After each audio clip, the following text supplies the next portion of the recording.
நான் என்ன விருப்பப்படுறேன் தெரியுமா? சதா குஷி. ஏன்? பாபா வந்து சதா குஷியில நீங்க இருக்கணும்னு நான் விருப்பப்படுறேன் அப்படின்றாரு. ஏன்? அவர் யாரு? அவர் யாரு? சதாசிவன். அவர் சதாசிவன். அதனால்தான் நாமும் அவருடைய குழந்தைகள் எப்படி இருக்கணும்? சதா குஷிலர். அந்த சதான்ற வார்த்தை அவருக்கு அது வேணும். நீங்க குஷியில இருக்கிறீங்க, அது ஒரு பெரிய விஷயம் இல்லை. உலகத்துல கூட இருக்கிறாங்க அவ்வப்போது குஷி, அவ்வப்போது துக்கத்துல எல்லாம் இருக்கிறாங்க. அப்படி நீங்க இருக்கக்கூடாது. நீங்க எப்பவுமே எப்படி இருக்கணும்?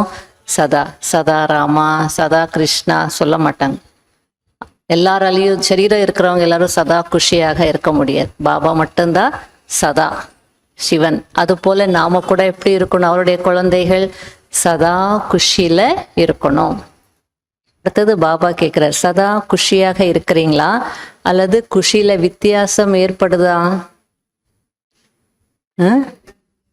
வித்தியாசம் வருது இல்லையா? சில நேரத்துல அதிகமா இருக்கு, சில நேரத்துல மீடியமா இருக்கு, சில நேரத்துல குறைவா இருக்கு, சில நேரத்துல மிகுந்த குஷி, சில நேரத்துல கொஞ்சம் குறைவு, சில நேரத்துல மிகவும் குறைவாக இருக்கு.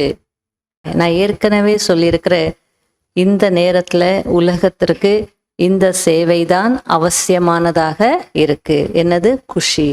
அவங்க கிட்ட குஷி, உண்மையான குஷி இல்லை.